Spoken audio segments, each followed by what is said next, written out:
Peace, everyone. So, today we're going to be talking about stages and phases of labor, and I'm just going to jump right into it. So, first, you want to determine whether you're actually having contractions or is it Braxton Hicks.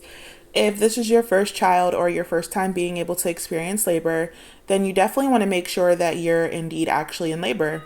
Braxton Hicks contractions can sometimes be mistaken as labor pains, but they're just practice contractions.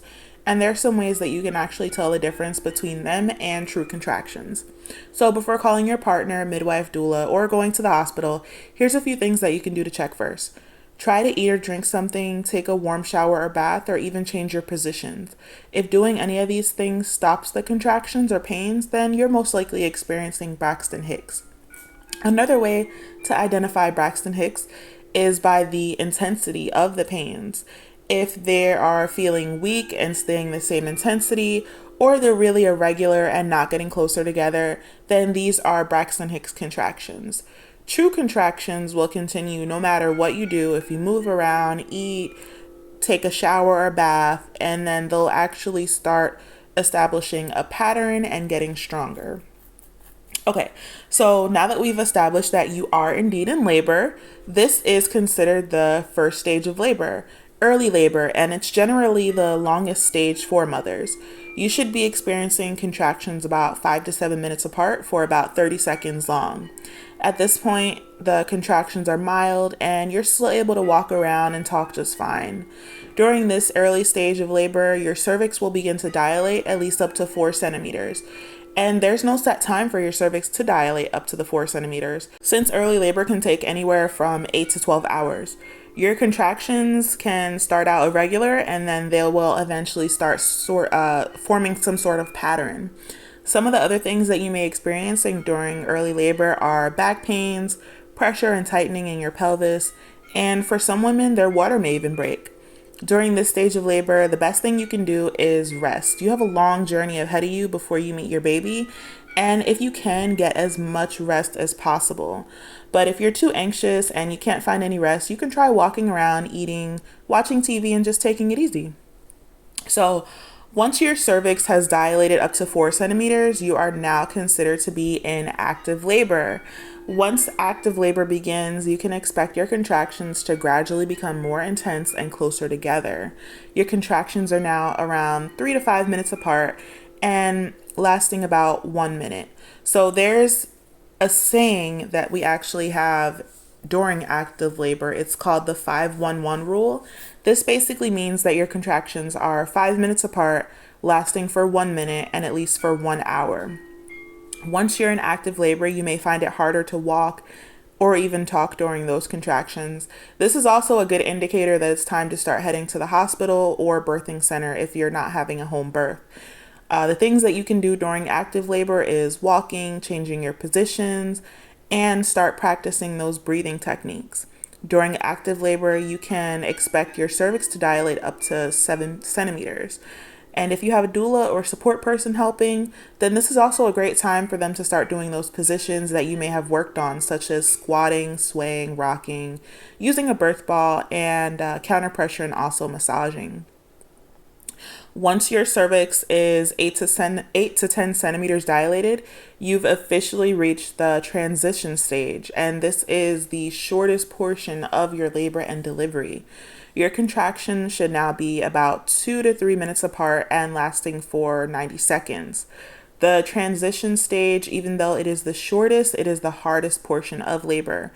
And normally, women will start to feel exhausted during this time, feel nauseous, experience vomiting, and hot flashes. Overall, you may feel a urge to just give up during this time. So this is when the birthing mother will rely on her support person or people the most to help her get through this last push until the baby comes. As a support person, to bring the birthing mother comfort, you can still try to change positions, do counter pressure, hot and cold packs, and most importantly, keep focusing on her breathing. During this stage, mama will eventually feel the urge to push, and soon baby will be here. So now you are out of the first stage of labor and you're almost done, right? Well, not quite yet. You're now entering into the second stage of labor. This is where the baby actually comes all the way down through the birth canal and into the world. Once your beautiful baby has been born, you've done it. You've gotten through labor, your birth, and you're finally done, right? So now you're not quite finished yet, but you have entered into the third stage of labor. And this is by far the easiest stage of labor, which is the delivery of the placenta.